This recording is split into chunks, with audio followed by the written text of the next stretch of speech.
This podcast is a member of the Place to Be Nation family. Visit us at placetobenation.com, the only place to be in your pop culture world. Hey, you! Yeah, I'm talking to you, sassy girl. Need a little in your step? Try this on for size. It's pop. It tastes great. It makes you feel kind of funny. Not here, not down there, but all up in this area. And coming Christmas time 2018. Jumbo Pop. Talking Pop.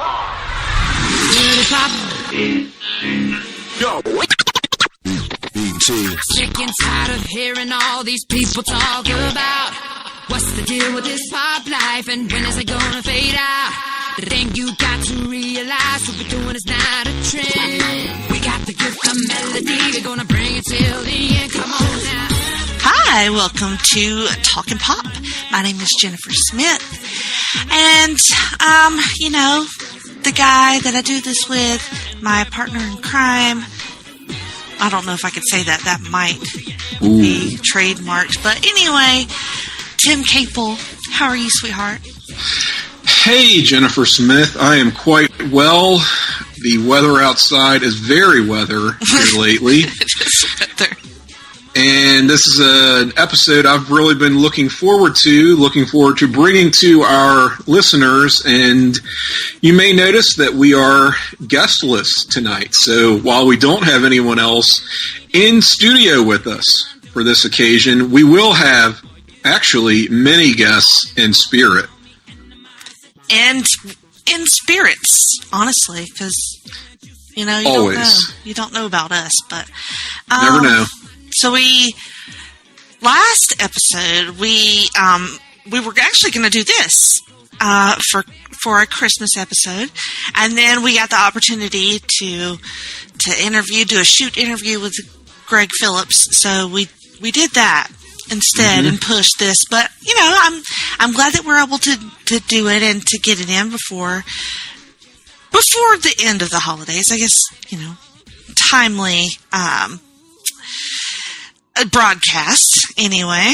Yes, in keeping with our ethos of being professional as fuck here on Talkin' Pop, we were delighted to have Greg, and this episode could take a back seat, but we could still get it in, and we got a lot of good feedback on that Greg episode, so I am really glad that we had the chance to sit down with him. Sounds like he connected with a lot of people, and I learned a lot about a guy I thought I already knew pretty well.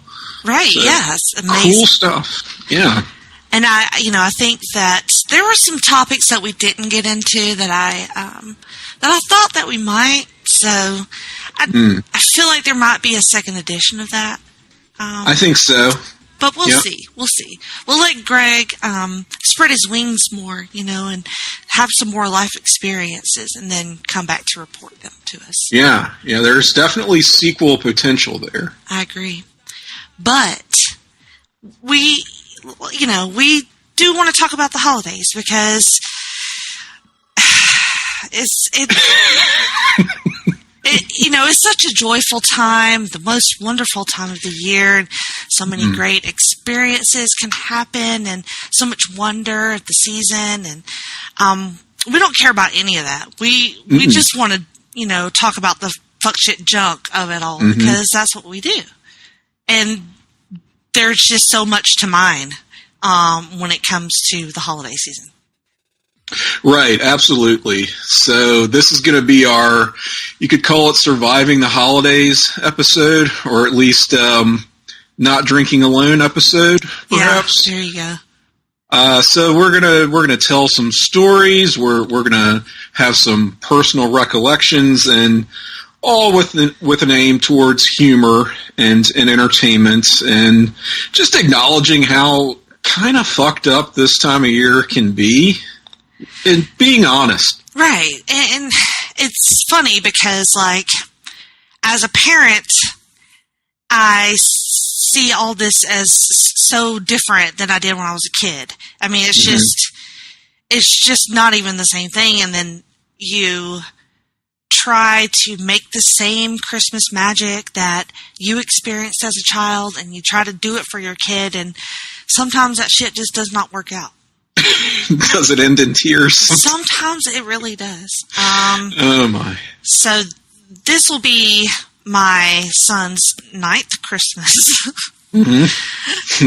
And we've already pretty much broken the news to him, which, I mean, I just want to tell you, if you have children in the car, wherever you're at, like, maybe skip over this part, because we're going to be, there's spoilers. There's spoilers going to be happening. Spoiler alert. Are we talking the big man in red? Right. So yeah, we, I was like, I feel like we need to have a conversation. We need to, make it clear that Santa is not real.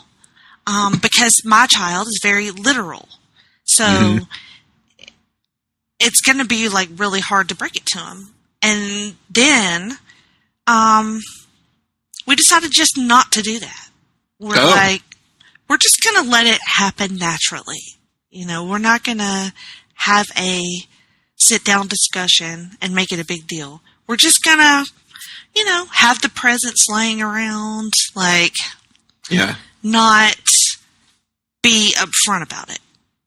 You're not going to play up the whole, oh, here comes Santa, and we got to leave out milk and cookies, and make sure you're good, otherwise Santa, all the whole song and dance. Just not doing it this year. Not going to do it, and just see what happens. There's the chance that he wakes up on Christmas morning and freaks out. Santa did not come. Or it can just be okay, yeah, I already knew that, and where's my presents? Mm-hmm. So, have you been getting any questions so far? Not really. I asked him, I just kind of feeling him out, I was just like, so you still believe in Santa Claus? Yeah or no? He's like, what a question. He's like, yeah. I'm like, okay, so you think he's a for real, literal person that does the things? And he's like, okay. Yeah, I'm still going to believe in that. I'm like, okay. Mm-hmm. And he's like, he kind of waited for a minute, and then he was like, even if he's not a for real person, I'm still just going to believe that that's what happens. Right. I'm like, okay. So there's some room in there, maybe? Maybe a little bit, that it turns out okay? We'll see. Sort of, yeah, I feel like it sort of starts that way. I know that my parents never sat me down to break the news to me, so to speak, so explicitly. It was probably pretty similar to what you're doing, where it just naturally you have that realization yourself. Right. And I don't know what age I was. 9. I'm sure around 8, 9, somewhere in that, age range. So you don't feel that we're ruining anything for him? Is this too early? I feel like some people. No. Okay. Well, I kind of go by probably school grade more than age. I don't know why. Okay. I feel like by 5th grade, which is your last year of elementary school, right? Mm-hmm. You should probably be over it by then. Right. I think. I would think so. I'm not saying there's anything wrong if you're not. Just it seems like that would make the most sense and is typical. Mm-hmm. I say this as a parenting expert, of course. Yes. I take all my parenting advice from you, a childless man. Yes, very good. A childless homosexual. Yeah, I think definitely by 5th grade, it was old news for me. So yeah, it was, probably between 3rd and 4th grade or 4th and 5th grade type of deal. So, hopefully I don't have to pay for many, traumatic therapy sessions post this Christmas. We'll see what happens. I don't, we're going to be at Disney, because that's the other aspect of this, because I I got so tired of like giving like meaningless toys that just ended up broken or lost or not played with. For years and years, we did that. We did a train table, and we've just done these over the top Christmas things. And so when he was 5, I think, we started doing trips instead. So we did the Magic Kingdom at Disney, and then the next year we did Animal Kingdom and Epcot, which was a disaster. Which one was a disaster? He hated Animal Kingdom. Oh, no. Yeah. And, we were trying to do all the fun stuff there, and he was not having any of it. It was just like, there were parts that were good, but for the most part, it was a disaster. And then Epcot was also a disaster, but I did get to get drunk there, so that was okay. Oh, that's right. Yeah, you can drink in Epcot. I forgot about that. And then, so this year we're going to the last park that we haven't been to, which is Hollywood Studios. Is that the former MGM Studios? I think so.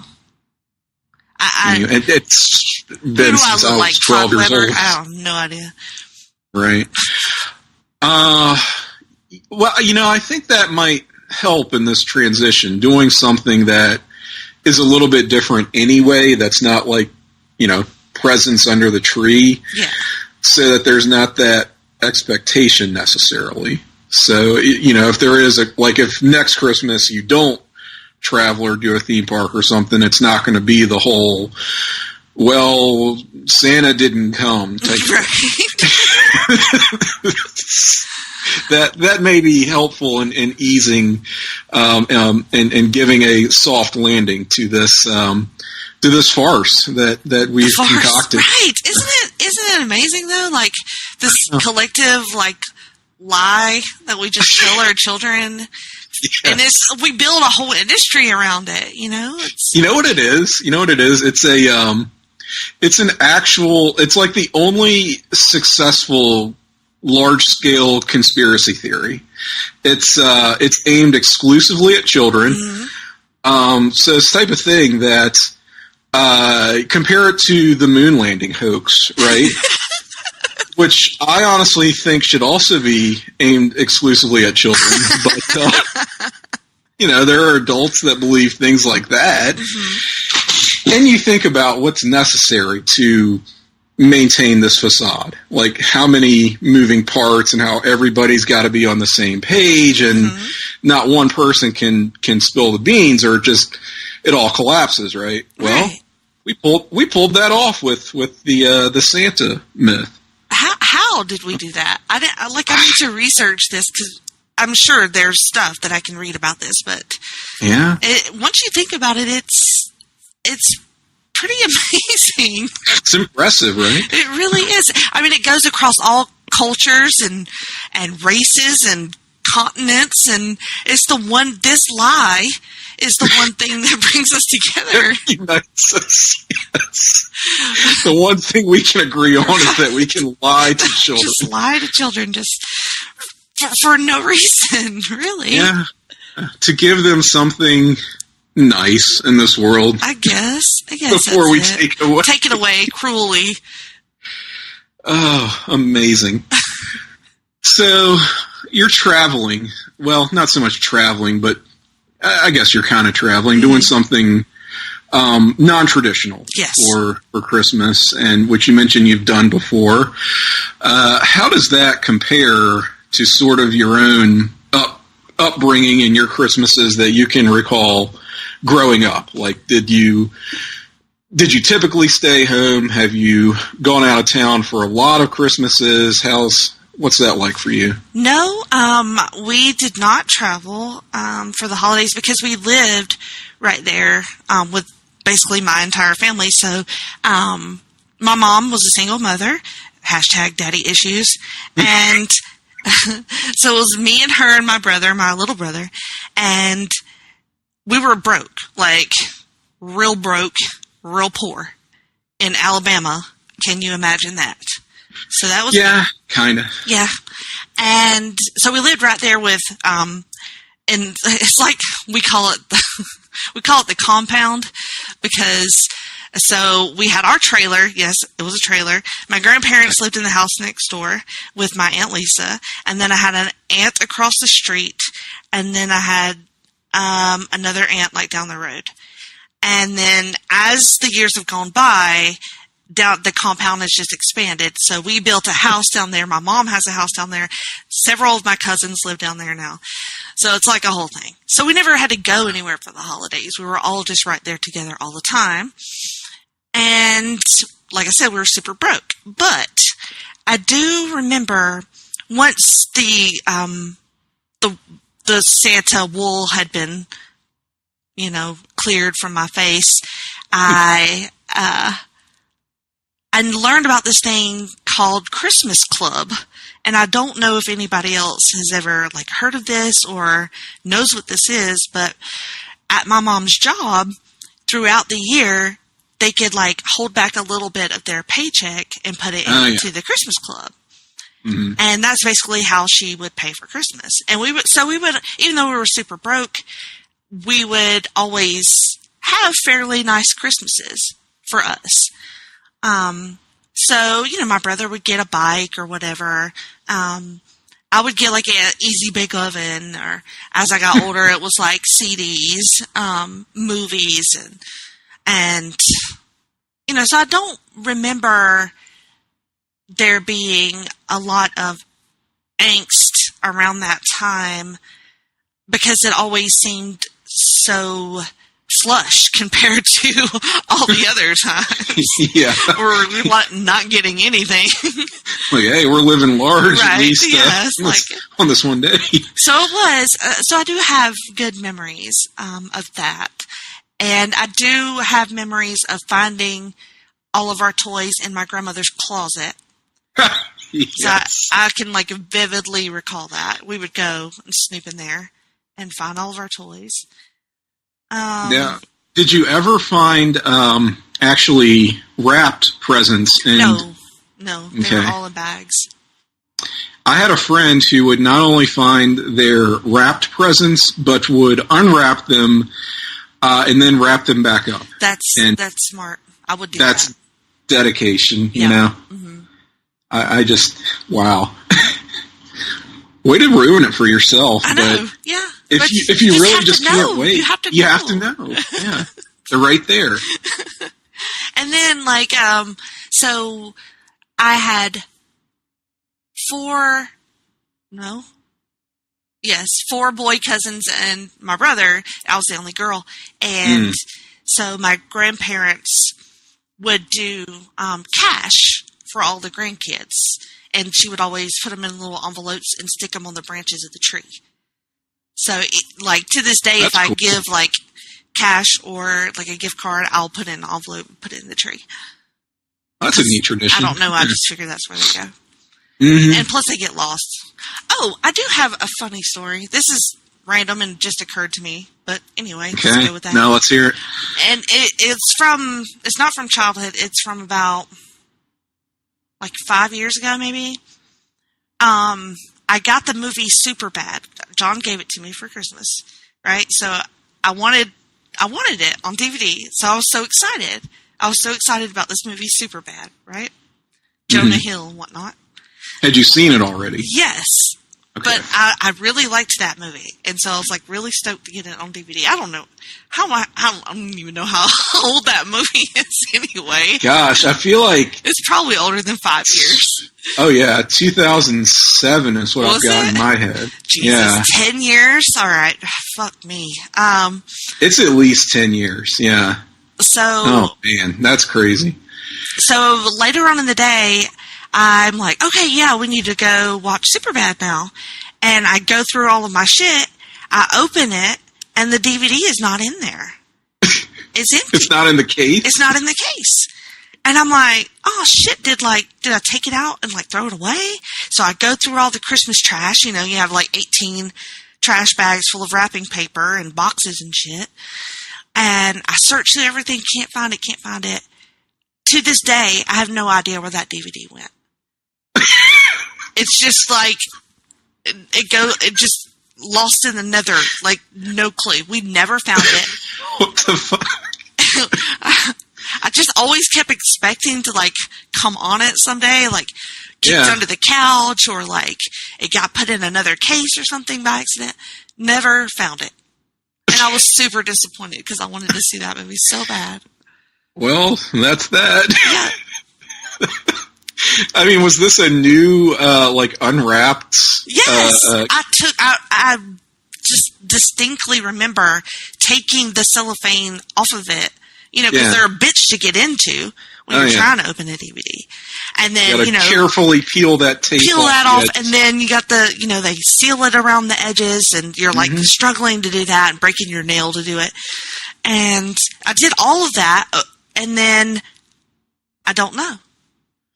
Well, that's pretty good. And I think I'm going to jump on that as a segue. Okay, speaking great. of movies and Christmas memories, I'll tell you kind of what my typical Christmas was like growing up, but to give you a taste of that and to get into some recollections here, and this ties back actually to our last episode when we talked to Greg about the movie he saw in the theater when he was all of 3 years old, RoboCop, with his very cool parents, apparently. Unless they were boobs, and they were not cool. Well, yep, no boob. Well, you got barely boobs for a minute. Like, blinking, you'll miss it. So, I think I'd maybe mention kind of offhandedly that I had seen RoboCop in daycare. And I was I think I was 4 years old. It was actually during evening care. Like, they had sense not to show it during the day, when there's a ton of kids and parents coming in and out. Like, they weren't going to do that, but very limited supervision during the after hours evening care. And that's what the lady put on. And, I was really riveted. Very quickly. As any 4-year-old would be. Yes. See, you're either terrified or riveted. I don't think there's a lot of in between if you're that age watching that. Well, I came out the other end very untraumatized. And when my mom picked me up, she was like, so how did you like evening care? It was sort of a big deal, like for her to pick me up late, and this was first time, and she was nervous, and I was a little bit nervous, but I think it was a bigger deal for her than it was for me. And I was basically like, oh, you know, I loved evening care, actually. They showed us movies, and, you know, we just had fun. Oh, what did you watch? RoboCop. And my mother was pretty horrified, I could tell, but she didn't really say anything, and she was like, she may have actually said, "Are you okay?" And I was like, "I loved it." She was like, "All right." And, you know, it stuck with me, of course. It's already getting close to the holidays, and based on my mom's reaction, I knew enough that I didn't think I could ask for it for Christmas, even believing Santa Claus, even being young enough that, you know, you sort of make your Christmas list and hope for the best. I didn't see that one working out in my favor. Right. No, probably not. No. I had a cousin who was a year older than me that I basically grew up with. Like, his mom, my aunt, is actually my dad's sister, would keep me before and after school. So we were around each other all the time. And, you know, I was telling him, oh, you know, saw RoboCop at daycare, which he went to the same daycare.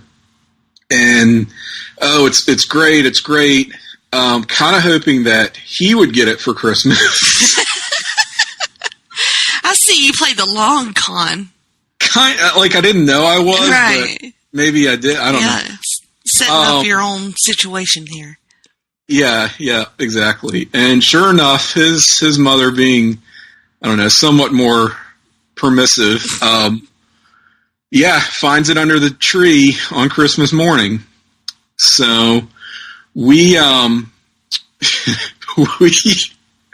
of the many stops we had to make on Christmas Day was to my grandparents on my dad's side.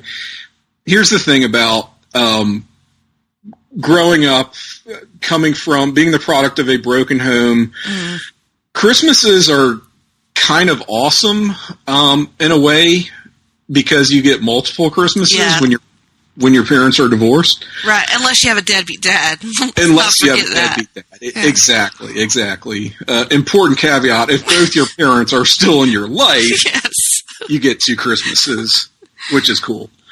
And also, if they split up early enough that you don't even remember them ever being, there's no trauma there. Right, it's like, right, yeah. I don't know any different. But I will say it made for a lot of running around. Mm-hmm. And so at this point, like, my dad had picked me up from my mom's. We had gone over to my cousin's, my aunt's house, and then to the grandparents. Here's the other problem. Everybody on my dad's side of the family has been divorced at least one time over. So that just compounds all the stops you have to make. Right. So we're at my grandpa's and my step-grandmother. Bored out of our fucking door, right? I'm 4 years old. My cousin is 5. There is nothing to do. Like, when you're an adult over there, it's a chore. Mm-hmm. When you're a kid, it's just like, oh my God. Like, the best you could hope for as far as gifts is maybe they get you one of those little Tiger handheld games. Yeah, something to pass the time. Yeah. I mean, it just, bless their hearts, but it sucked when you were a kid. But my cousin had the foresight to bring his brand new VHS copy of RoboCop. Holy shit. So it's like, oh yeah, this will be something to keep the kids entertained. Like, my aunt was all for it. She was like, oh, thank God they won't be bugging us to get out of here.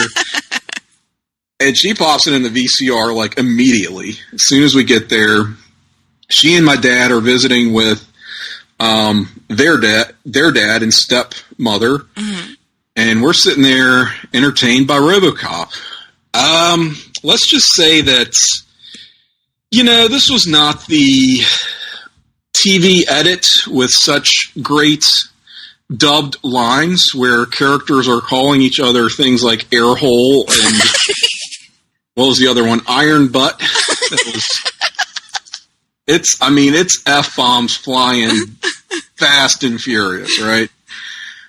And I think we made it as far as the boardroom scene, which is about, and if anyone who's seen the movie, they know exactly what I'm talking about. It's only about 10 minutes into the movie. And after that spectacle, my dad had been kind of side-eyeing us the whole time. Not paying attention, but his whole thing with movies was always profanity more than violence. Mm-hmm. And, I mean, it stood no hope anyway with the fuck this and fuck yous and fuck that constantly. And so after that, just the bloodbath that is that scene, he gets up, stomps over to the TV. This is coming out of there. And we're like, no. Stops it. Kind of makes it more of a big deal than it is in the first place. Right. But doing this, because my grandparents, God bless them, they're kind of half deaf, so and they couldn't hear anything anyway. No, and they're not paying a bit of attention to this stupid movie. So he yanks the tape out of the VCR and then starts yelling at my aunt, "Why would you get the kids something like this movie for Christmas? Are you out of your mind?" And she's going, "Well, I just thought it was some dumb, action movie, chop their heads off, stupid thing. I didn't know it was all rated R and cussing and da-da-da, and like going on and on." Bullshit, she knew that. She just got caught. She didn't care. Yeah, she was just mad she got caught. Yeah. So that was, to this day, it's still one of those stories. And, I couldn't believe that even after the first couple of F-bombs that my dad let it go. And it took, the very cinematic scene that it took for him to finally snap. But, that one went back in the case, and like in this chest that she had in her basement under a bunch of blankets where it was quote unquote hidden, but everybody knew where it was and didn't care. So do you have to watch RoboCop every Christmas now? Only if I'm with my dad. Okay. Which is rare these days. But yeah, I still bring that up quite often. So, and I mean, my grandparents have no recollection of it whatsoever. My dad doesn't really think it's funny. My aunt knows and remembers and thinks it's hilarious. So yeah, that was my RoboCop Christmas experience. But yeah, I mean, just getting back to Christmases growing up, kind of similar to you, where, you know, it's me and my mom's a single mom.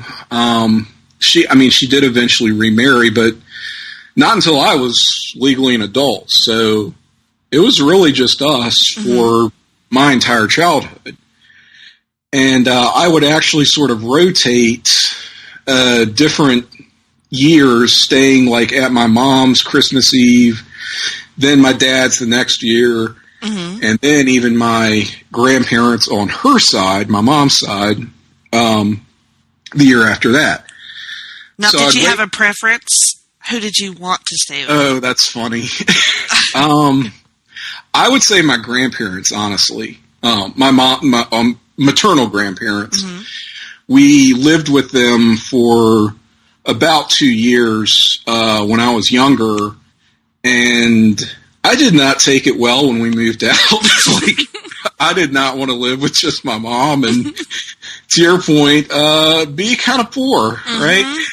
It added a lot of stress. So I think that would have been my preference, honestly. But I sort of went through the motions with that for a little while, at least, not for too many years. I think we made it through about 3 cycles of that. And in all honesty, probably skipped my dad once or twice. I know that sounds horrible, but you know, Christmas morning, I'd wake up at whatever house I'd, you know, stayed over at, do Christmas there, and then go to either my mom's or my dad's, depending on where I was at the time. From there, it would be over to my Aunt Betsy's to hang out with my cousin Ryan and other cousin Drew later as they did their Christmas. Then we would head over to, again, the aforementioned paternal grandparents for just the make a visit type of, hey, we're here at Christmas Day, make an appearance, I should say. Then, depending on who was sort of on the outs, it would be to my great aunts, again, just to make an appearance, or my great-grandmother, my dad's grandmother, who had severe dementia. I mean, this woman was, I never knew her before she was 875 years old. She had no fucking clue who the hell we were. She knew my dad, but like me and my cousin, we were little kids. It was like, you're who's again?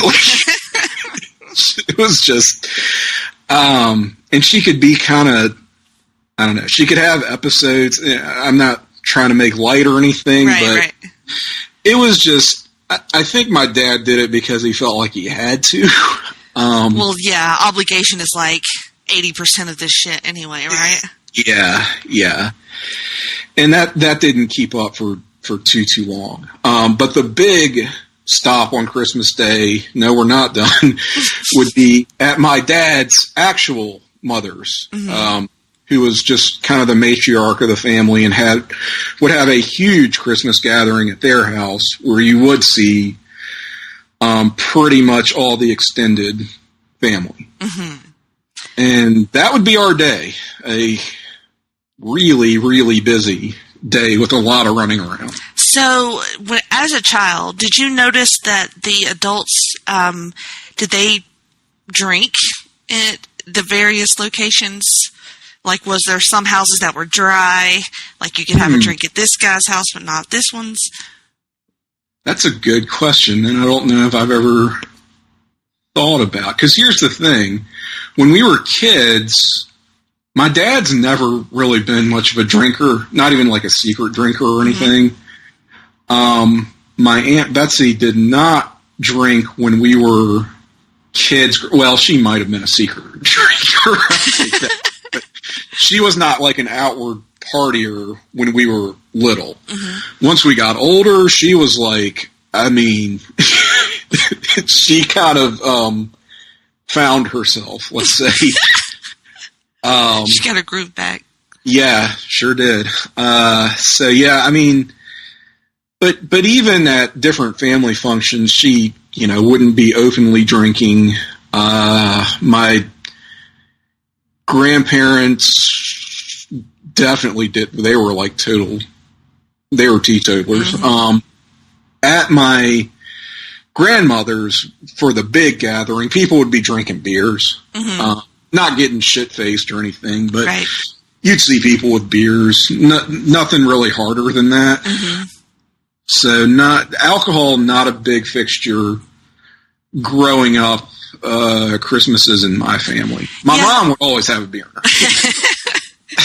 But that's a different story. It was similar at my grandmother's too. Although growing up, if they did drink, like you said, it was beer, and I don't remember it a lot at Christmas. There's something about like Christmas and Easter where they weren't going to drink as much, but like if we were at the lake house or, somebody's birthday party or whatever, it would be, beers. But as I've gotten older, like if I were to go to Christmas this year, I know that it would just be like everybody had a beer because all the kids are grown up. We all have kids. Yeah. So they're all grandparents and all of them drink. So. Yeah, it's definitely evolved. I'm going to, my grandmother is doing her Christmas gathering ahead of Christmas this year. She's gotten to where she doesn't do it on Christmas Day anymore. It's typically between Christmas and New Year's. This year it's the weekend before. So that's what I'll be doing in a few days, actually. And now it's like pretty much anything goes. I mean, people, it's like Bloody Mary bar and mimosas, and some people do break out the whiskey. So cocaine off a stripper's ass. Yeah, like you do at grandma's. It's just Vice City now. Like you said, everybody's grown. They're older. They just, they have no real pretenses anymore about what this is. And it's, I feel like it's needed. Like, as you get older. Medicinal. Yes. It's just, and, obviously there are people who have lovely family situations and, they just have magical times and they don't feel the need to ply themselves with alcohol to get through it. And I'm not judging you if you're a capable, functioning human adult that can handle situations like this. Sure. Obviously not, but for the others of us, it's very helpful. Yeah, I mean, if anything, I think we might be a little envious of how the other half lives. If it is so magical and you don't feel like you have to go there. I mean, right? How does that happen? What a dream that would be. Yeah, I don't get it. I just think to the line from National Lampoon's Christmas Vacation, where everything has gone to shit, and Clark Griswold is trying to have a heart-to-heart with his father, and he's just saying how nice Christmases were growing up. And he's like, Dad, I don't understand how you did it. And his father just looks at him and replies, had a little help from Jack Daniels. And that's just truth. That's what you have to do sometimes. I don't, and there's a fine line, I think, between like doing what you have to do to like make it through and then like getting completely trashed and fucking up everybody else's holiday. Yeah. That's that real thin line between like making it magical and making it terrible. Exactly. So you just have to kind of skate along there. Yeah, well, you have to know yourself, too, pretty well. Which, I don't know, brings me to another memory, unless you'd like to go. No. Okay, well,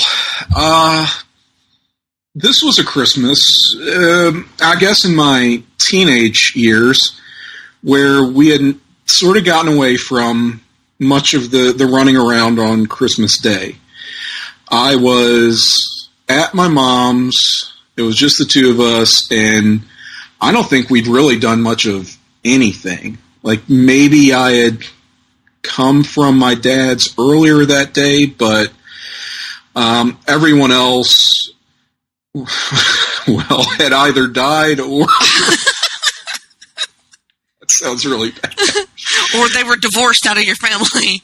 Or they were out of the family, or we're doing their functions on different days, let's say. But, I was like probably 14, 15 years old, I don't know. And so our neighbors, just our next door neighbors, invited us over to have Christmas dinner with them.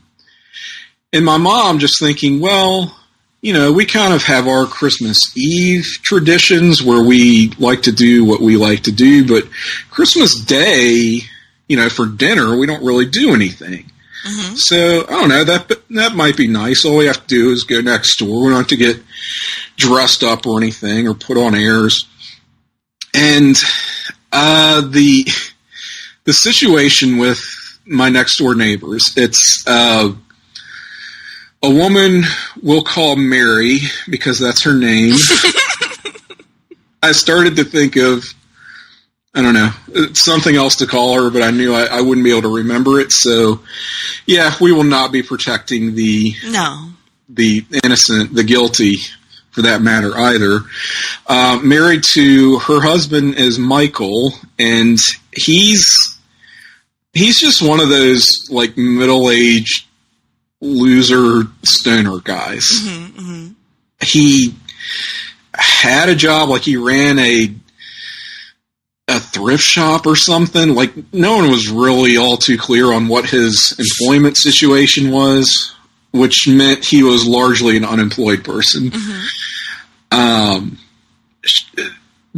He was her second husband, I believe, but they'd been married for a while.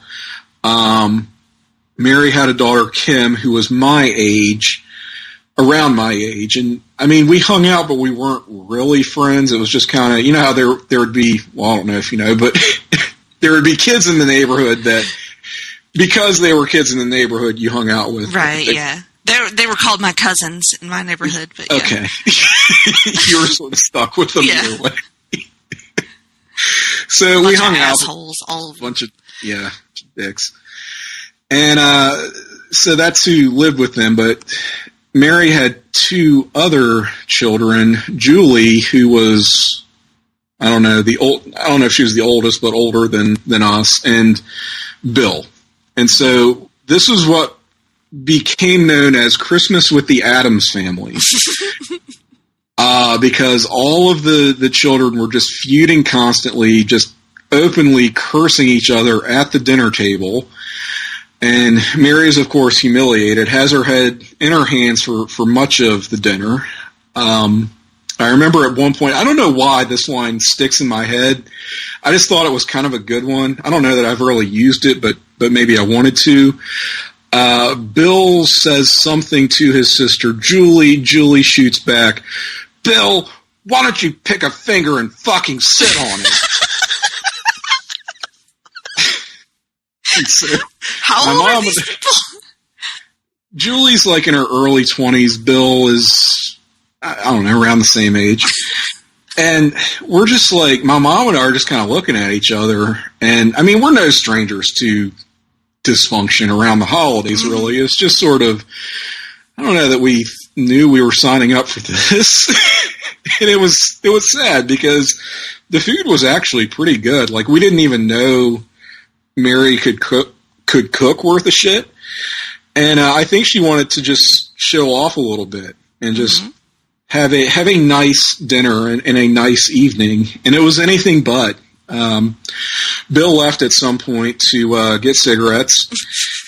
And, when we got there, actually, Michael was already half hit in the ass. So all throughout dinner, he is continuing to drink, and he's singing to himself, not really interacting with anyone else at the table. He's singing, "I'm dreaming of a white Russian." So we're like, okay, this is... You're full of shit. I'm not. I shit you not. That was a detail on this. Here's the part where you're going to think I'm full of shit, okay? All right. This is the one that stands out in my mind the most. They had a Christmas tree with all white lights. You know, some families prefer white lights, others prefer colored lights. Well, they had white lights. Michael himself preferred colored lights. This motherfucker colors in their white lights with magic markers. No, he does not. He does. They had fucking brown lights on their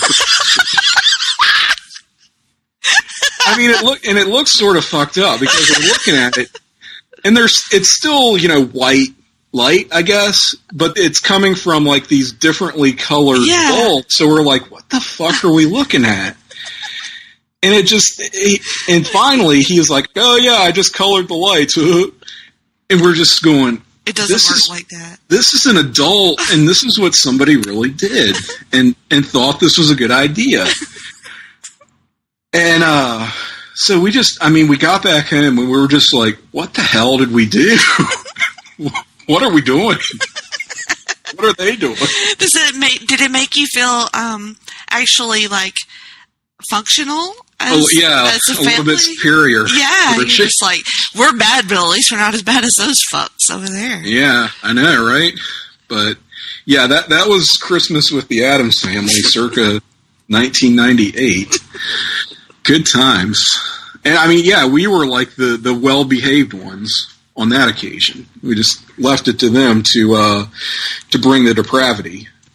So, yeah, figured I had to offer that one up. I like it. It makes me wonder if my neighbors invited me, would I try to go in hopes of something like that would happen? Yeah. Like, let's go see how fucked up these people are so we feel better about ourselves. I mean, I'm kind of glad it did. I mean, I say you laugh about it now, but it was funny at the time. As sort of vicariously embarrassed as my mom and I were for our neighbors, it was really funny, and we were laughing our asses off later. So, yeah, that one sticks out. All right. Well, I think that this is a good spot to maybe take a break. And then when we come back, we'll talk about maybe some other coping mechanisms that we have for the holiday season, or maybe some tips in getting through it. And then some stories from the nation and how fucked up their Christmases are. So stay tuned. We'll be right back. Promotional consideration paid for by the following. PlayStation Nation's Justin Rosero and Chad Kimball here, and we want to let you know that we have a ton of great podcasts available to you on iTunes, Stitcher, Google Play, and PlayStation.com, and we now offer them to you on two great feeds. On the PlayStation Wrestling feed, we bring you the Mothership, the place to be podcast, Main Event, Survey Says, Wrestling Warzone, a Monday Night Wars podcast retrospective, No Holds Barred, Jeff Learns Wrestling, and our monthly pay-per-view reaction shows. On top of that, we're also dipping into the vault, re-releasing the entire catalog of where the big boys play for your enjoyment. And in addition to these full-length shows, we also deliver special network pod blasts on top. It's old and new. The Place to Be Nation Pop feed is loaded with great content, offering such tremendous shows covering the land of pop culture, such as Geek and Sassy, Talkin' Pop, the Glenn Butler Podcast Hour Spectacular, Sunday Groove, PTB in Play, Freak Out Drive-In, Songs with Friends, Looking Forward, Looking Back, and Lucha Undead, as well as a veritable podcast heaven for comics fans with the hard-traveling fanboys, Sellers Points, Conversation Comics, DC Post-Crisis Management, Marvel Age, and Marvel Age Masterclass, plus weekly pod blasts that cover the gamut of comic topics. The feed is also filled with insightful sports content, including the NBA team, This Week in the NFL, and more. And you can find all these current shows, plus archives of our past podcasts, including The Kevin Kelly Show, as well by subscribing to both feeds on iTunes. And while there, be sure to rate and leave feedback as well. All of these shows, plus others available at PlayStation.com. We cover pro wrestling, sports, movies, comics, in-depth stretch projects, and more. Be sure to support our site by using PlayStation.com/Amazon while doing your online shopping. And download our free PTB Vintage Vault Refresh ebooks via the links on our site. We also want to thank our friends at Boneheads Wing Bar, ProWrestlingOnly.com, and TheHistoryOfWrestling.com. Be sure to follow us on Facebook, Twitter, Instagram, and Tumblr as well. PlayStation.com, the only place to be in your pop culture world.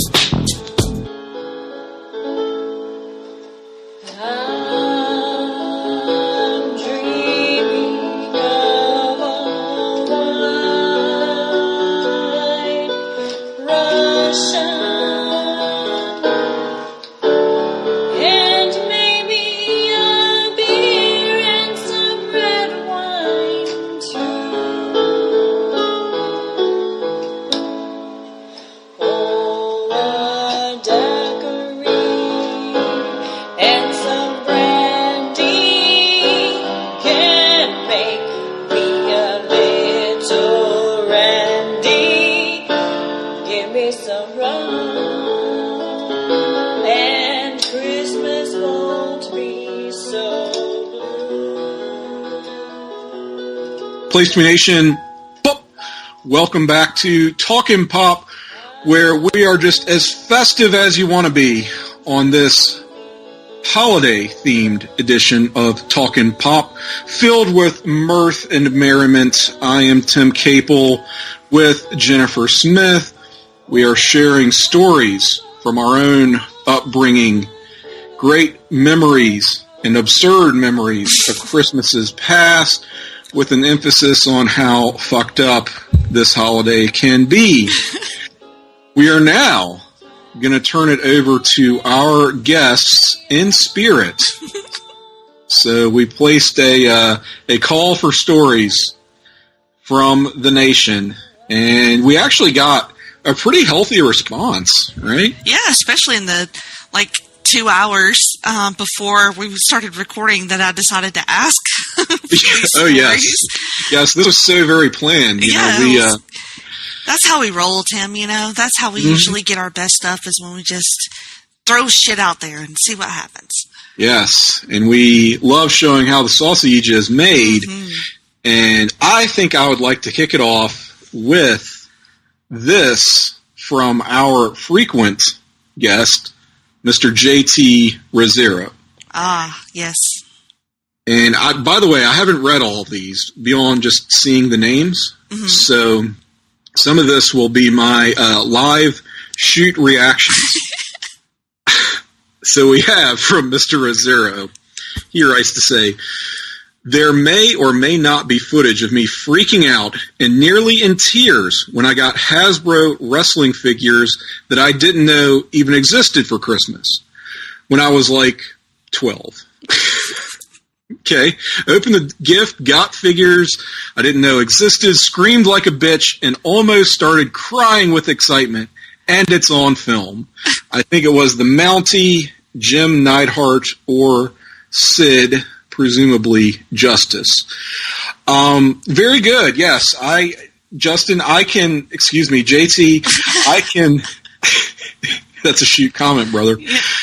I can relate to the experience of going nuts over action figures as well. I was a child who would make kind of overly specific Christmas lists, typically consisting of action figures. I can't imagine how much my parents must have hated this.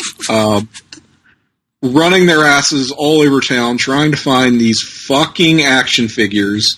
And when you think about what that market is like with the collectors and the way stuff is distributed, where you'll get let's just say one Jim Neidhart to like 4 Sid Justices, and the shit's hard to find. People grab them up. My mom still tells horror stories to this day of, oh my God, the Batman action figures. So, from after the movie in 1989, that Kenner series of Batman action figures that I just had to have all of.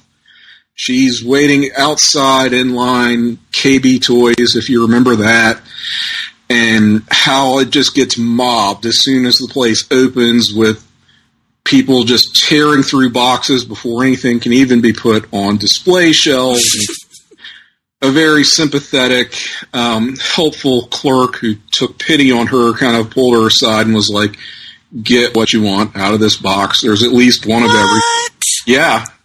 Well, my mom, back then, she would have been like in her 20s. She's blonde and cute and probably. She was hachi-machi, so she got the special treatment.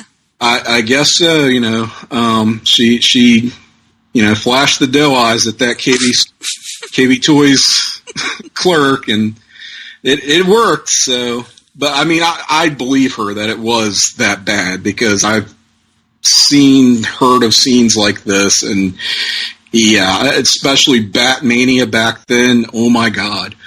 But she made sure I had a very good Christmas with these action figures, and I had a pretty similar reaction, I'm sure, to Mr. Rozzero. And yes, I was still collecting these things until I was probably the same age as him, 12 in this, which may or may not be appropriate. But was it caught on film when you freaked out? You know what? We do have home movies. I did have one wrestling action figure Christmas.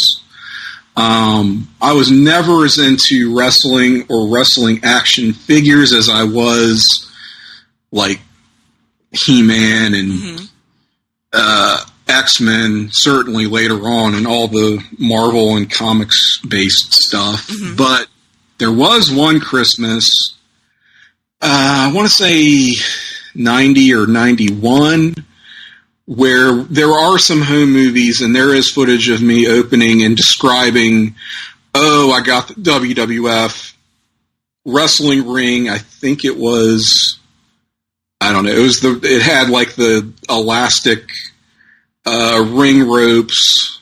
I don't remember who made it, but a pretty cool ring that I think a lot of people remember. It was blue. It had an American flag that he stuck in one of the turnbuckles. So, yeah, I do remember that. I don't know what happened to that ring. Got some figures, and I for some reason I recall being excited over getting action figures of Demolition. And I'm like, when was I ever a Demolition mark? Even as a little kid, I don't know. So. Oh, well, he also had another quick story, Justin did. He said that last year they were taking pictures, and then his son, like 2 seconds after the pictures were taken, threw up all over the place. And so then he sent me a picture of his son, and it just looked so awful in this picture. And I felt so bad for laughing. And the poor kid was just about to choke. Well, so rough. Hey, he held it before. He did. So I think Justin should share both the video of him as a 12-year-old freaking out, and also that picture of Alex. Yes, I think the nation would like to see that. And if I can get a hold of those home movies, which I think we converted to DVD several years back, so if they're digitized, I might be able to get a hold of. No promises, but that would be a wonderful Christmas present for me, Tim. I would appreciate that very much. Gosh. Okay, well, because you don't really share photos of yourself, no. So this would be like, sort of a big deal. Yes, my Instagram remains blank to this day. Infuriatingly, yes. I realize Instagram is not just for selfies, but Is it not? Is it not? Well, I could take pictures of random things around the house, as people do, of food, of pets, yeah. God only knows. That's pretty much all I do, yes. But I'd rather just stalk people. Well, yeah. Okay, moving on. Right. Why don't you go next? All right, I will. I will read this one from Steve Bennett. Okay. I'll just put it out there and then we'll discuss. When I was 12, it started snowing pretty heavy on Christmas Eve, and we went to visit my grandmother at the nursing home where she was living out living out the string with Alzheimer's disease. Okay. Okay. As we got closer to the home, the weather got worse and worse, and we ended up turning around and going to my other grandmother's house for dinner. We stayed there until about midnight and went home. We arrived to about 3 feet of snow. My dad had recently had back surgery. My youngest brother was 1. My older brother was 7 and totally useless. It was up to me to first shovel a path to the front door so my mom could get my baby brother in the house. Then I needed to shovel to get the car in the driveway. I was shoveling until about 3 in the morning. I got in the house and both my brothers were asleep. My mom was sleeping. My stepdad was scratching his balls waiting to pull the truck in. He had the nerve to criticize the width of the path I had shoveled for the truck but said I could finish in the morning. Great. Fuck that. My dad picked me up around noon and I got the fuck out of there. They hired a plow or something to finish the job. It was the worst. Oh, man. That's pretty fucked up. That's a very Kafka-esque Christmas right there. Yeah, I can feel the misery. That would definitely stick in my mind as well. That fucking running around that you do when you're a kid, just like I talked about. Man, unappreciative. What an asshole, this stepdad, sitting around scratching his balls. Couldn't even get out there and shovel the damn snow. Yeah, God. Man, that will leave an indelible imprint on a young child. So compare and contrast Christmases at age 12 between JT Rosero and Steve Bennett. Have this march towards misery versus elation over wrestling action figures. Yeah, I'll just leave that there. All right. We got a quick hit from one Dennis Nunez. So, Denny, from a veteran of the live chat, Place Me Nation live chats. Cats. Facebook Messenger. Live cats as well, yeah. He says, the closest one I've got, so in terms of fucked up Christmas stories, is one year when I drank too much during Christmas dinner, then we all watched The Lion King afterwards. I may or may not have cried when Mufasa died. Well, I mean, everybody cries when Mufasa dies because it's rough. I mean, it's right in front of his kid. It's the worst. It's terrible. Yeah, that's a gut punch at any age. Right. Alcohol not going to help for sure. Does not specify how old he is, but I get the sense that probably an adult. Probably, yeah. Let's hope he wasn't, 8 and got drunk during Christmas dinner and then watched Lion King. Right. You never know. But it's true. Let's just say, as an adult crying during Lion King, I would say no shame in that. Definitely not. We've been there. What else do we have here? All right. I guess I'm going to read all the non-fun ones, but oh no. Calvin Crowell says, my grandmother is a Jehovah's Witness, so we never celebrated. My mother is now one as well after cleaning up her life after doing 6 years in prison. Nice. So if Christmas has to be sacrificed for her sobriety, I'm good with it. Yeah, that's a very positive reading of some what sounds like pretty negative experiences. So cool. We will roll with that. Sure, don't feel awkward about promoting alcoholism during this entire podcast. Well, I would say promoting is not necessarily the same as pushing it. You don't think so? Well, perhaps not. Moving on. I don't think we're qualified to promote butt shuffle. Jehovah's Witnesses, God bless. Right. We hear them, yes. Here's an example of them doing God's work when quite often they are the butt of many jokes. Mm-hmm. So that was very maturely stated, and I appreciate that. Thank you. We will let him have that. All right. Where should I go next? Well, let's just keep right on down the list here. Let's from Mr. Sean Kidd. Again, haven't read a lot of these, so not sure whether we're going to land in funny or serious territory here. So let's unwrap this gift that we've been given. When I was 6, apparently I was a bad kid that year. Oh my. On Christmas Day, I legit woke up to sticks and rocks wrapped in boxes and a stocking full of paper. Wow. Gotta let that digest for a minute. I admire Sean Kidd's parents a lot.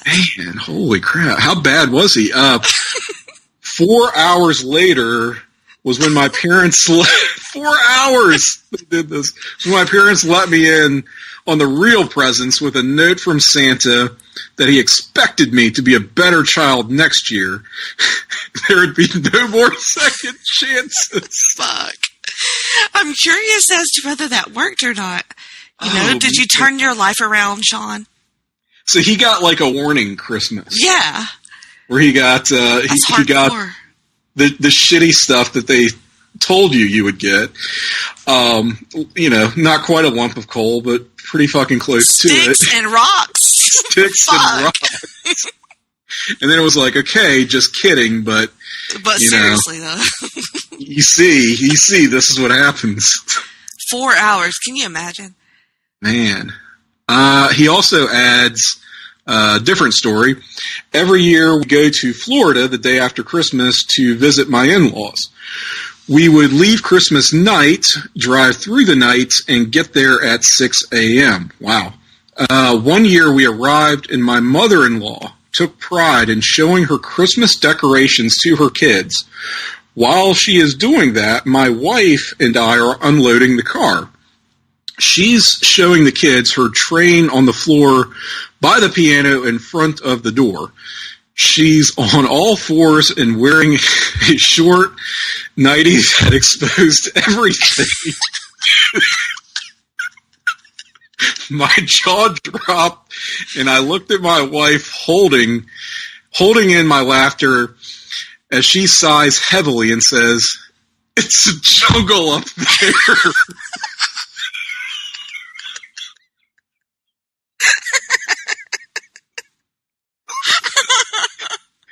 I might need a minute. I got nothing. I mean, it's a jungle up there. Yeah. I was not expecting that. Oh, ladies and gentlemen, I apologize. I mean, once you see your mother-in-law snatch, I mean, do you just slide into the bottle at that point? Mm-hmm. Yeah, talk about serving medicinal purposes after that. You just need to drink till that doesn't exist anymore, so you don't remember things anymore. Mm-hmm. How do you erase that mental image? How much does it take? A lot. All right. Jesus. What have we got next? Okay, a fun one, I think. Okay. This is from Callum McDougall, which I wish I could do an accent, but I can't, so I'll just do my own shitty accent. Scottish.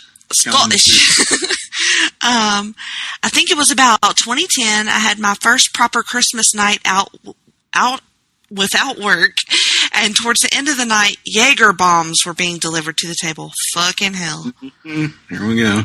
Turns out they don't really agree with me. And after 3, I'm as close to passing out as a person can be before passing out. I call home and get my dad to come and get me because no taxi would take me home by this point. What were you doing to the taxis? So my dad literally comes and picks me up. I'm outside the club and I can't see him standing 3 feet in front of me. So he has to stand me upright and drag me across the street, one of the busiest streets in Glasgow. Then comes the bit about me trying to put the car going 70 on the motorway. Trying to put the car going 70 on the motorway. Okay. I feel like there's a word missing there, but okay. To cap it all off, I try to crawl up the stairs to go to bed and pass out halfway up. I then end up being sick some more and spent the night sleeping on the bathroom floor. Wow. Jaeger bombs are not a joke. No. As much as we joke about alcohol, I will never joke about Jaeger bombs. That shit's serious. It should be taken seriously. Because you will do fucked up things on Jaeger. Yes, you will. I had a pretty rough night like that at, here we go again, my Aunt Betsy's Christmas party one year. I think it was in 2008, so I would have been in my early 20s still. Fresh out of grad school by then, I think. And, I mean, she has, well, at the time, she had pretty legendary Christmas parties, like the week before, where it would be like all of their really kind of debauched friends and the cool family who did really like to throw down. And for me, it was, well, let's face it. It was not Jaeger bombs that got me. It was a combination of lemon drops. I think some Goldschlager came into the equation. And your favorite, eggnog. Oh, fucking hell. This was the liquor store eggnog that had, rum, brandy, and I think bourbon. Some kind of whiskey anyway. Oh, Jesus. And, I mean, it tasted really good, but it was one of those things where, I mean, she had a lot of food as well. It was kind of heavy hors d'oeuvres type style. And I was eating like a ham biscuit, I want to say. And I only remember this because it felt like as I was chewing it, it was like kind of expanding in my mouth. Like I couldn't really, I don't know, swallow. Like I was sort of losing bodily functions. And I was like, I think I'm really fucking drunk. And got the spins, and that's when I knew it was over. Oh, shit. I am told I slightly decorated their walls on the way to the bathroom. Oh. Like, it wasn't that bad, but it definitely started before I fully made it to the bathroom. Oh, yeah. Oh, and that was one of those feeling very judged by my dad type nights, because he was there, and he didn't typically express an opinion on the drinking, because most of the time we didn't get that out of hand, but that night he was just sort of, judging you. Yeah, you could just feel it. So, Ham Biscuit is a great band name as well. Yeah, I like it. Jenny and the Ham Biscuits. Jenny and the Ham Biscuits. All right. Tim and the regurgitated Ham Biscuits. Oh, God. Tim and the expanding Ham Biscuit. Tim's dad and the judgy Ham Biscuit. I think that was a Harry Potter book.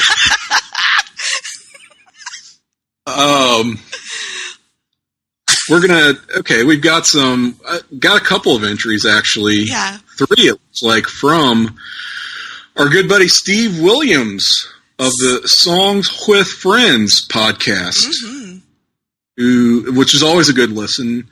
And I sort of think of it as almost a companion to ours. Just, I mean, we're a guy and a girl, that's a guy and a girl, and do a podcast. So work with me. It's a loose connection.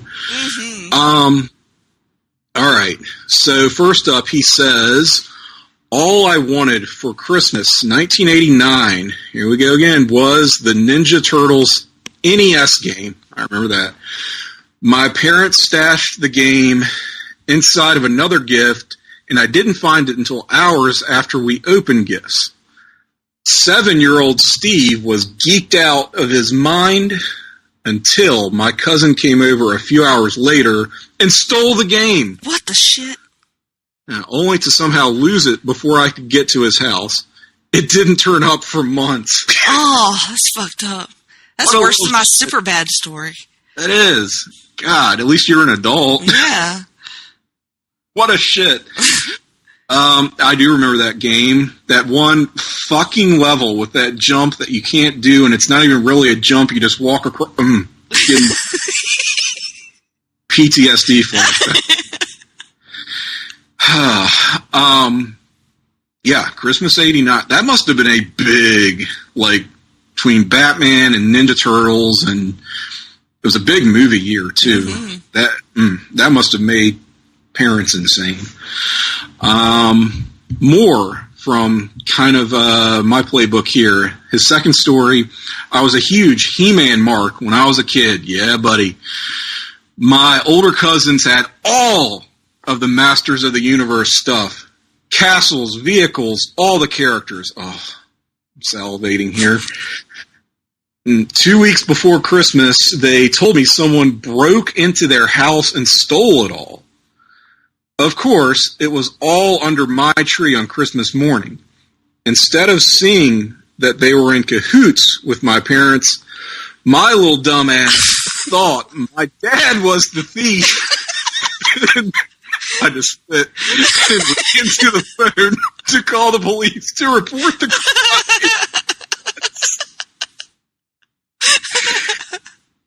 Oh, what a do-gooder. Also, Steve sent a picture that I think he should tweet or share in the live chats that goes along with this story. Okay. Is it one that we can just freely share, or is that up to him to share? I guess I could ask him if I could share it. Okay. We look for that, maybe, sort of. I feel like Steve is not all that concerned about oversharing on Twitter. What do you think his thoughts are on that? Probably not. Probably not. In his last story, he says, it's not mine, but my ex-girlfriend's story. Her parents passed out early one Christmas Eve and forgot to put out the presents. The kids came down Christmas morning to nothing. Great. They're crying their eyes out, and her dad gets pissy and yells, "There ain't no goddamn Your presents are in the closet." She was 7.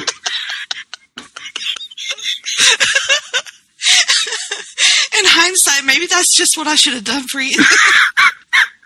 Just rip the Band-Aid off. There ain't no goddamn Santa Claus. Oh, God. That one got me.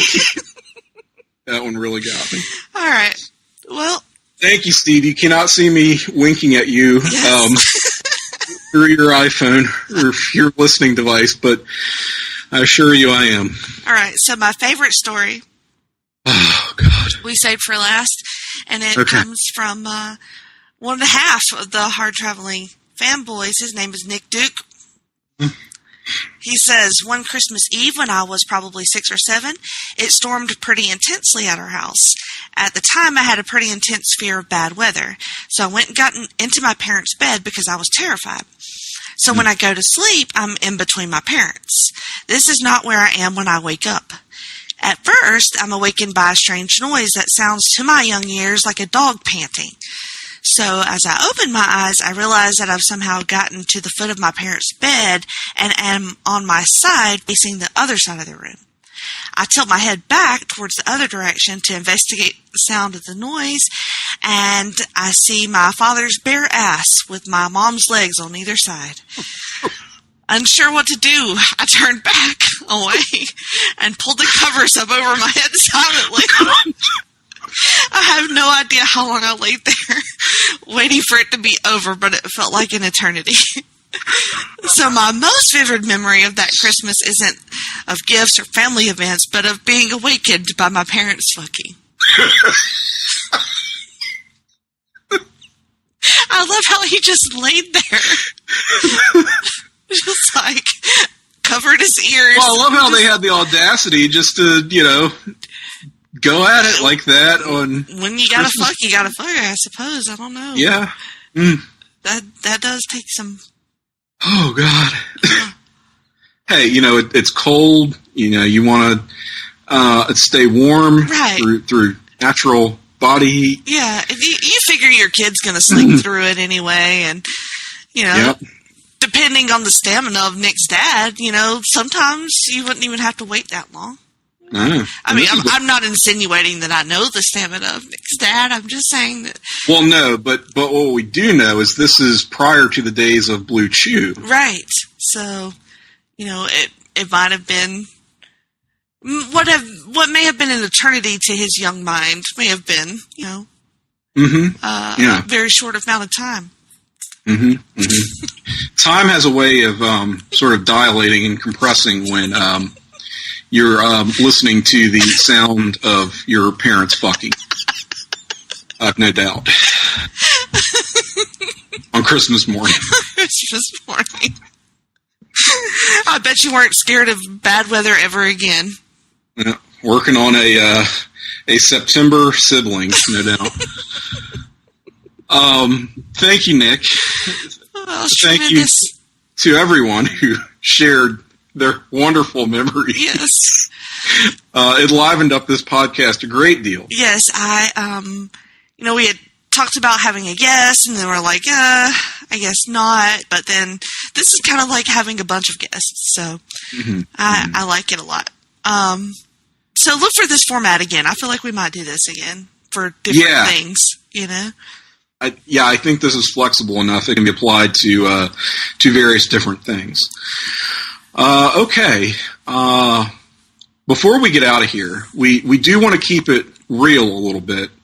So we figured if anybody was going to turn off the podcast at any point, now would be the time that you do it. You've heard the stories. But please don't do that. Please hear us out.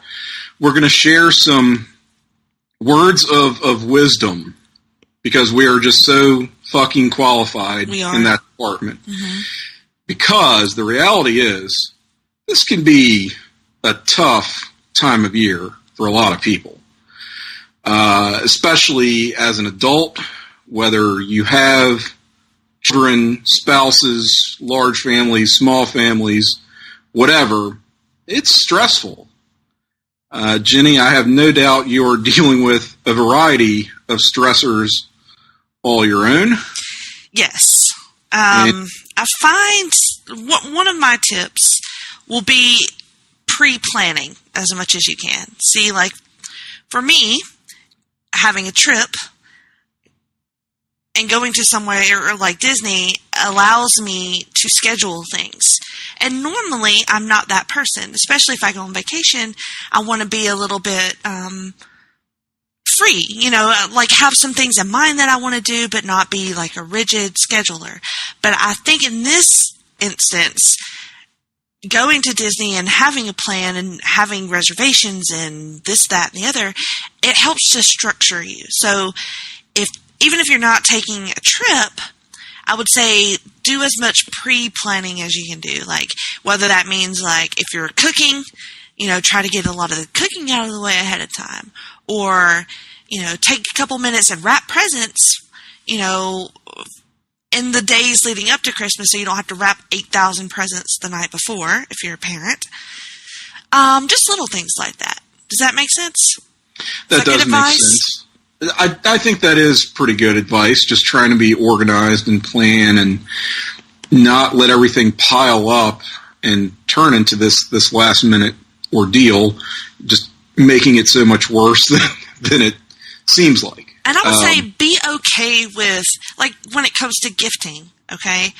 Mm-hmm. Be okay with gift cards and gift certificates and things of that nature, like a service, like a massage or like a pedicure or something like that. So like, because a lot of people, they want to see their loved ones open a gift. Like, you want them to have a physical thing.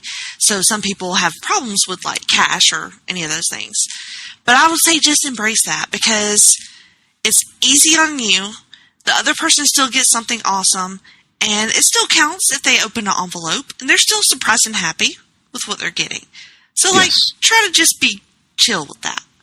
Yeah, don't worry so much about the perfect gift, the perfect object to unwrap. I mean, let's face it, by the time you're an adult, I've said this, I know I'm not the first person to say it, but it's a philosophy I buy into very much, is that Christmas is for the children. Yes, go all out for the kids, cool, yeah, whatever.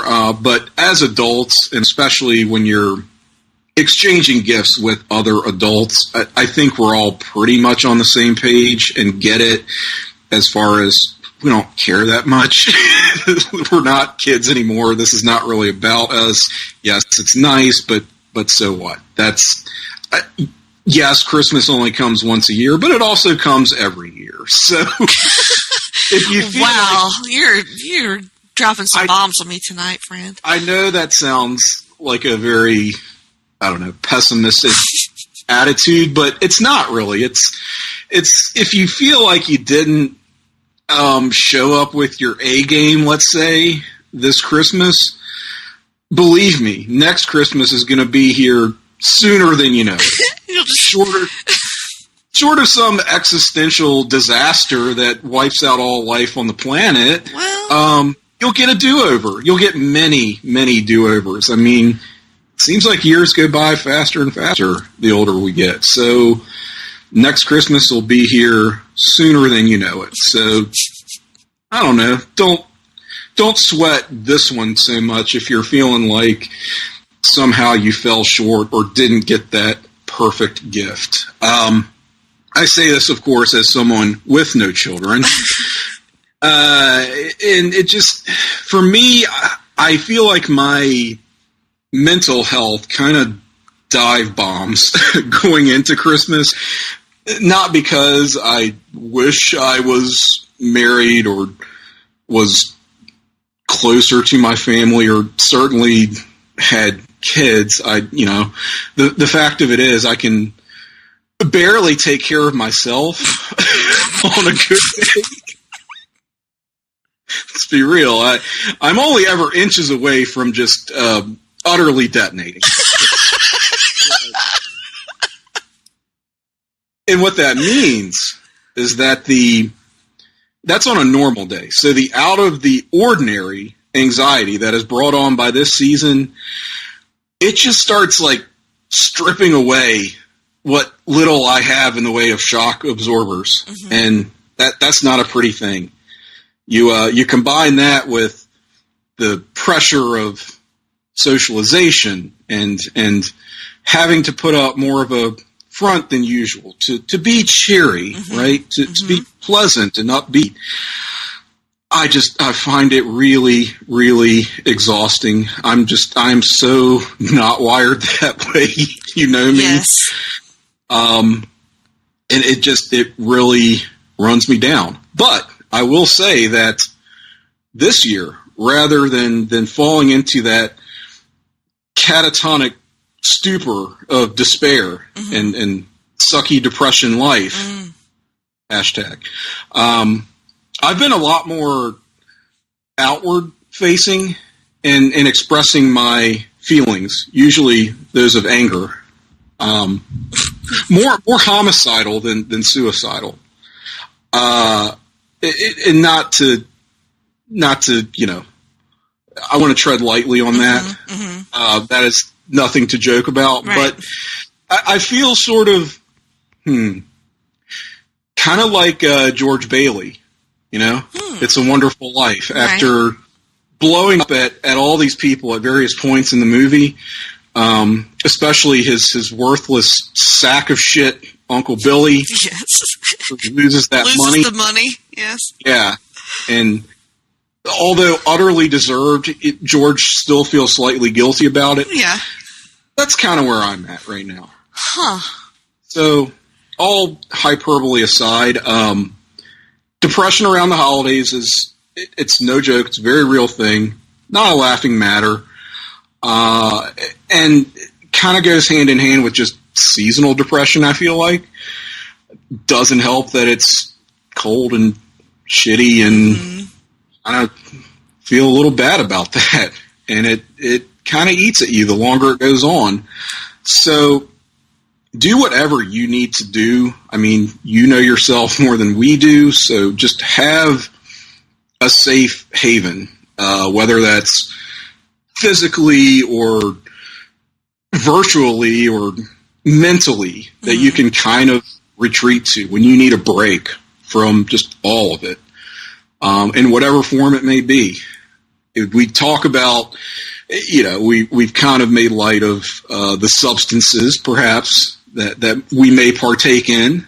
And I would say I'm not going to sit here and try to preach moderation, but knowing your limits is very important. Knowing what you can reasonably get away with, I guess, is pretty important. So do what you need to do, just within reason, without making the situation worse for yourself. And just know that if you keep your head down, you can plow through it and maybe be in a better position next year. That's sort of the best I've got. Some years are better than others for me, and this year is actually kind of better than most, only because I have been in a little bit better headspace just throughout the year as a whole. Well, that's good. That makes me happy. Yeah, and that helps, just having some sort of reserve already. Just something to draw from. Right.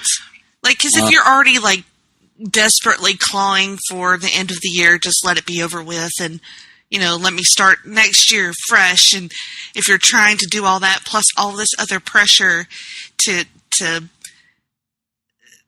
do everything that you feel like you're supposed to do during the holidays, it's just a recipe for disaster sometimes. Yep. And I think for me, what has helped immeasurably has been good, meaningful, valuable social interactions. I joke about how I'm a pretty antisocial, somewhat introverted person, but it's just kind of the day-to-day bullshit that wears me out. It takes more out of me than I get, but I do actually feel energized by, talking to you, doing this podcast, talking to the friend group that has really grown here within Place to Be Nation.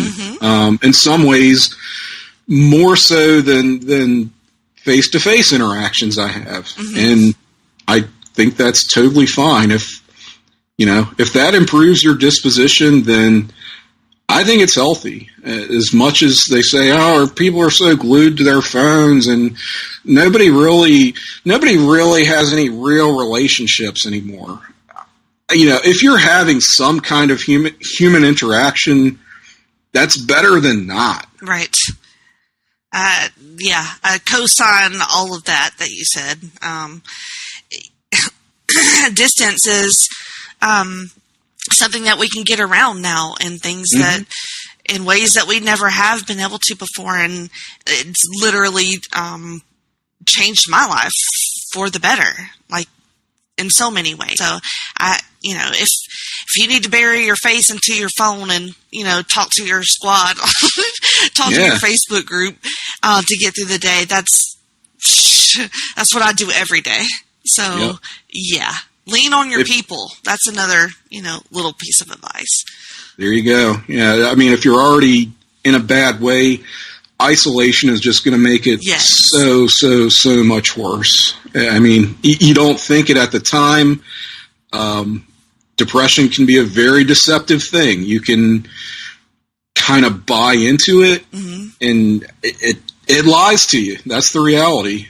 You feel like it's always going to be like that. You're always going to feel that way. Things are always going to suck. Mm-hmm. Rationalize and do mental gymnastics that you don't even realize you're doing. So I think, interactions with your people, however that's defined, and it can be difficult to find your people. But once you do, it has a way of pulling you out of that and just being a light in the darkness, so that kind of thing doesn't take over. And also check on your people. Mm-hmm.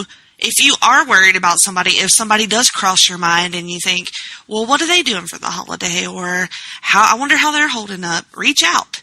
Because a lot of times, and I know I'm super guilty of this, I will just assume that nobody is thinking of me. And, just be like, well, I'm not going to bring it up because nobody cares, or whatever. So reach out to those people. Ask for, how they're doing, what they need, if they need anything. Sometimes all you need is that little bit of somebody who seems to give a shit about you. There you go. And finally, I would just say, go easy on yourself.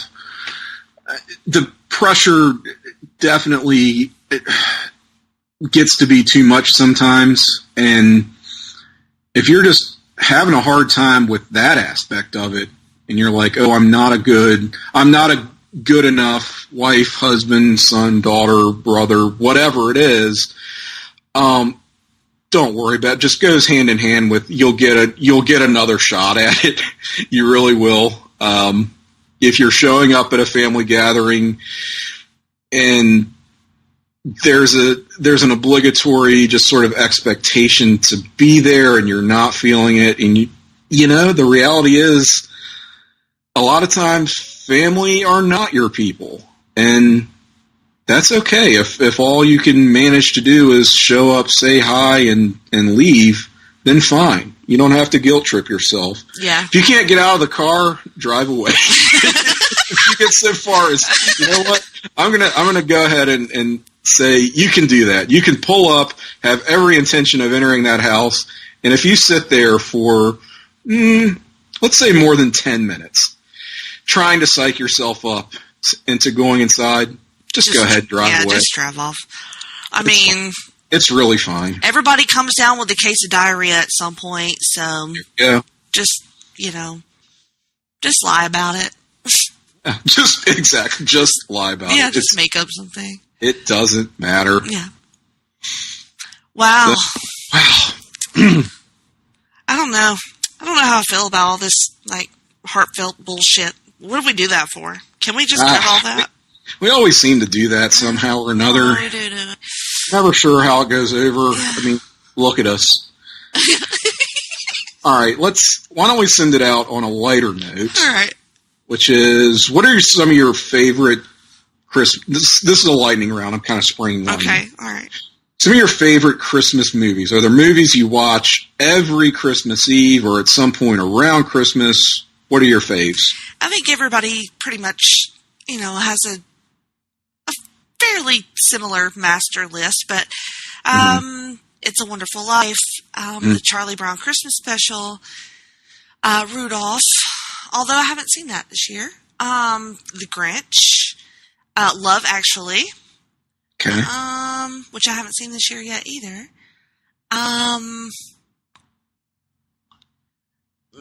Like Home Alone. I feel like I'm missing one. Peanuts. Charlie Brown. Already said that. Already said Charlie Brown. Yeah. Frosty the Snowman. Frosty. Yeah. Frosty's another one. Happy what about birthday. You? Pretty much all those. Weirdly enough, never been a big Home Alone household. Mm-hmm. I remember seeing it in the theater. It just, I don't know. It's not one that I would revisit every year. It's more like maybe once every 5 years, which is fine. So I would also put down The Ref, which is a rather fucked up Christmas movie. all the same. Adult Christmas movie from like 1994. Dennis Leary, Kevin Spacey, somewhat perhaps unfortunately now, depending on how you feel about Kevin Spacey. Right. If you've seen it, you've seen it. You know what I'm talking about. If not, just know that you're going to be in for a lot of profanity and dysfunction. But that's one that my mom loves that movie. I mean, every year, really, we're watching it to the point that I don't have the heart to tell her. Sometimes I just kind of get sick of it. I don't really feel like watching it every year. Don't tell that to your mother. No, I would never. The aforementioned National Lampoon's Christmas Vacation, of course. Not so much Christmas. It's kind of a Thanksgiving movie. Planes, Trains, and Automobiles. Mm-hmm. The late, great John Candy, Steve Martin. We will still throw that on around Christmas sometimes. You know, I like The Wizard of Oz a lot at Christmas, and Gone with the Wind. Okay. That's an interesting choice for Christmas, I feel like. I know, right? Non-traditional. Mm-hmm. Speaking of non-traditional, where do you stand on the Die Hard, it's a Christmas movie, it's not a Christmas movie debate? Right. So for a long time, I was I still kind of am, but I was convinced it was a Christmas movie. And then I watched it this year, and something in my head flipped, and I don't know what it was. I was just like, I don't actually think it is. But I'm not going to take that. I'm not going to argue about it. I'm just like, it's fine. Whatever you want to feel about it, it's fine with me. I can see both sides of the argument. Yeah, that's really where I am too. I think it's a dumb argument. I don't know why we're doing it this year. It seems like more than most. It does seem a little bit more like prevalent this year. Yeah, it feels like people just trying to be edgy and being like, "Oh, my favorite Christmas movie is Die Hard." Mm-hmm. Just shut up. Shut up. Yeah, if you want to watch it at Christmas, great. You can watch fucking anything at Christmas. Exactly, yeah. Who the hell cares? And yes, it is Christmas adjacent enough that, sure, I guess it could qualify. I sort of think if you want to get semantic about it, you should just look at when was the damn movie released. Was it in November or December? Does it have something to do with Christmas? Probably a Christmas movie. Yeah, like... If not, probably not meant to be, but sure, if there are elements, it can work. Isn't Lethal Weapon set at Christmas? Yeah. So, that's another Lethal one. Weapon could be a Christmas movie. Yeah, that's another one. Gremlins is one you could make Gremlins, for sure. Interesting case for or against. I'm kind of more for.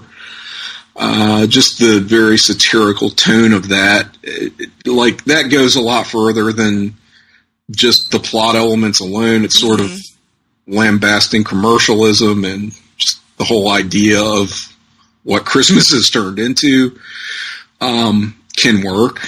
So that's one. I kind of want to watch that this year. It's been a long time since I revisited Gremlins. You really should. There might be a watch-along podcast that you could tune into and watch Gremlins. Okay. Feels like we're going somewhere with that. So on that note, before we get out of here, Jenny, why don't you tell the listeners what other projects they can look forward to from you and any social media presence you would like to promote? Well, social media is Jenny Cruz 2814 on Twitter, and I probably by the time this comes out, it'll be out as well anyway. So I'll just go ahead and say, Nick Duke and I are going to watch Gremlins for Freak Out Drive-In. Yay! So that'll be fun. Nick is a huge fan of this movie, and I am too, and I always have fun talking to him. So we will do that. I was just on the second episode of Looking Forward, Looking Back with Andy Atherton. Nick and Greg were on that show as well. And I think that, of course, the on the wrestling feed, the Place to Be podcast, just probably by the time you hear this, have already dropped their Christmas episode. And I apologize for that, even though it was amazing and a lot of fun, but you do have to listen to me sing, so I'm sorry. But seriously, listen to that because it's great. You're on that as well. Yes, apologies are definitely in order from myself as well, for the same reasons. Yep. Can look forward to that. So, right before probably your Christmas Eve festivities, getting things started off right. You should. That'll be dropping very, very soon. What else have I done this month? Marvel Age. Yes, you can hear me on the Marvel Age podcast with the Sarcastic Four, joined by the aforementioned Nick Duke. We have Russell Sellers and the manager, Todd Weber. Just wrapped up 1968 in Marvel Comics. That is available on the Place to Be Nation Pop feed. Probably about a week old now, I guess. Mm-hmm. So check that out. We will have more to come from Marvel Age in the new year, trucking right along and entering the 70s. Can't wait. Wow. On Twitter, you can find me at Psych68. That is CYKE68. And Scrooged is the other movie I forgot to mention that is frequently in my rotation as well. That's a good one. Love that. There are fans of Ernest Saves Christmas, too, that we know we would get dragged for not mentioning that. I don't watch it too often, though, I will say. But that's about it. And we're going to get out of here. Thank you for those of you who contributed to this episode and shared such wonderful, wonderful memories and indulged us for a holiday shenanigans under the influence. And thank you as well for listening to Talkin' Pop. We're kind of closing out our first year, and it's been a fun one. I don't know that we fully knew what to expect in starting this podcast, but more to come, certainly. We are just getting started, I feel like. Yes, I would like to say that my gift this year has been Tim Capel on this podcast. Oh, touching my heart. You've been my gift as well, Jennifer Smith. Aw, we're so sweet and cute. We gifted each other to each other. Wow, that sounds hot, don't it? It sure does. Oh, phew. So whatever your traditions may be, whatever your denominations for that matter, we hope you have a very, very happy, festive holidays and many more to come. Thank you so very much. Happy and God bless. Happy birthday. They call me back door Santa. I make my runs about the break of day. They call me back door Santa. I make my runs about the break of day. Oh, oh, oh. I make all the little girls happy while the boys are out to play. Look ahead.